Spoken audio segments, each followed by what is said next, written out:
ఈరోజు జగన్మోహన్ రెడ్డి ఢిల్లీలో ధర్నా చేశాడు. ప్రజాస్వామ్యం అనేది ఇక్కడ లేదని, రాక్షస పాలన సాగుతుందని చెప్పేసి అంటున్నారు. దీన్ని ఏ విధంగా చూస్తారు? మేము అయితే ఆల్రెడీ రాక్షస పరిపాలన పోయింది అనుకుంటున్నాం. ఆయన మంచితనంగా ప్రజాస్వామ్యం తెలిసి ఉండే మనతా ప్రజల గురించి తెలిసి ఉంటే ఇవాళ 11 సీట్లకు పరిమితం అవడు. ఎన్నో జరిగినాయి, ఎన్నో సంఘటనలు జరిగినాయి. ఢిల్లీలో పోయి అప్పుడెప్పుడు పెట్టినోడు ఇవాళ వెళ్ళాడు. అంటే ప్రజాస్వామ్యం అనేది ఇక్కడ అమరావతిలో పెడితే ఎలా ఉండేది ఆయన ధర్నా? ఇది ధర్నా పెడితే ఇంకో రకంగా ఉండేది పరిస్థితి. మంగళపూడి అనిత గారు ఒక మాట అన్నారు, ఎక్కడ పెట్టమని చూద్దాము, అమరావతిలో కానీ పెట్టినట్టయితే మా అమరావతి రైతు మహిళలే. ఆడ మహిళలకు దడిసి ఎప్పుడో పరదాలు కట్టుకుని వచ్చాడు. ఇప్పుడు ఇక్కడ రావడానికి మామూలుగా డేర్ ఎక్కడ ఉంది ఆయనకి? సరిపోదు డేరు. అంటే ఇప్పుడు ఆయన చెప్పినట్టుగా ఇప్పుడు అటాన్స్ అవుతున్నా మా వాళ్ళని దాదాపు 35 మంది 36 మందిని చంపేసారు అంటున్నారు. పక్కన ఉండే అనిత గారు ఏమో పక్కన ఏమంటున్నారంటే, మీరు ఆ లిస్ట్ ఇవ్వండి, మేము చెప్తాం కదా ఎవరెవరు ఉన్నారు ఏమిటి అనేది అని అంటున్నారు.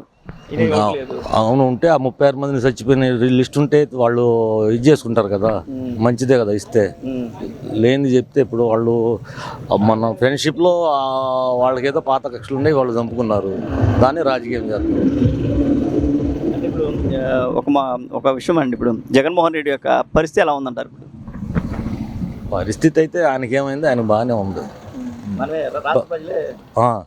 అంతే, పరిపాలన విధానం బాగోకపోతే అంతే ఉంటుంది.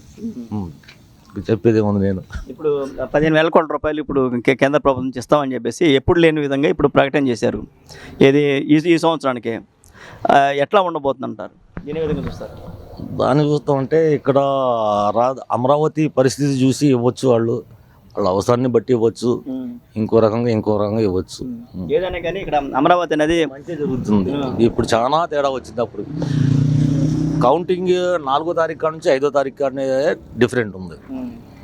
అమరావతి పరిస్థితి బాగా మారిపోయింది.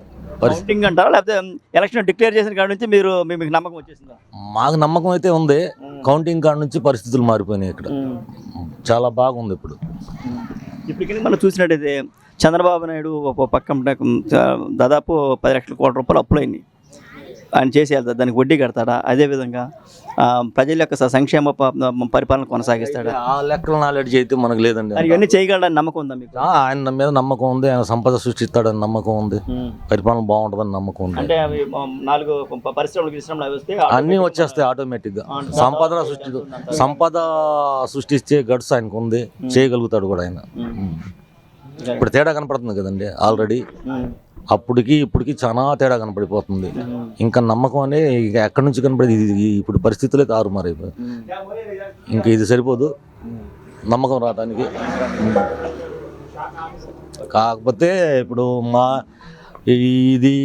ఈ చెట్లన్నీ, గంప చెట్లన్నీ పీకేసి క్లియరెన్స్ చేస్తే దాదాపు అమరావతి అనేది అడవిలాగా మార్చేశారు. ఆల్రెడీ మీరు చూడండి, ఆల్రెడీ అంతా అడవే. అందరూ రైతులు కూడా, ఇక్కడ రాజధాని రైతులు కూడా ఒకళ్ళు ఒక మిషన్ జేసీపీలు అవి కొనుక్కొని ఆల్రెడీ చంద్రబాబు గారు ఎప్పుడు చెప్తారా, ఎప్పుడు పని స్టార్టింగ్ చేస్తారా అనేది మిషన్లు కూడా చూడండి ఆ రోడ్డు మీద చాలా ఉన్నాయి.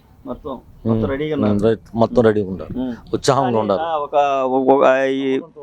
ఈ యొక్క రాజధాని పరిసర ప్రాంతాలు ఇప్పుడు ఒక ఉత్సాహంతో, నమ్మకంతో, ఒక భరోసాతో ఉన్నారు. కారణం ఏంటంటారు? చంద్రబాబు గారు రావటమే కారణం. తెలుగుదేశం పార్టీ గెలవటమే అదే కారణం. 5 సంవత్సరాలు పరిపాలన నరకం చూశారు.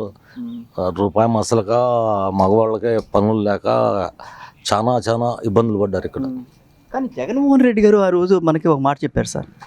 ఏమన్నారంటే, మీకెందుకు ఇంకెక్కువ డబ్బులు కావాల్సి వస్తుంది, ఇంకెక్కువ ఎకరాలు కావాల్సి వస్తుంది, బ్రహ్మాండంగా డెవలప్ చేస్తానని చూసి మాట అన్నారు.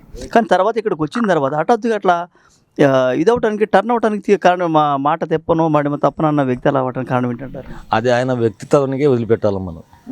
అది మరి ఆయన మాట తప్పనన్నాడు, మనము తిప్పనన్నాడు. ఆ విషయం అయితే వాళ్ళ నాన్నగారి విషయంలో కరెక్టే, కానీ ఈయన మరి ఎందుకు మాట మారాడు, ఆయన మనసు తప్పు అని ఆయనకే తెలుసు.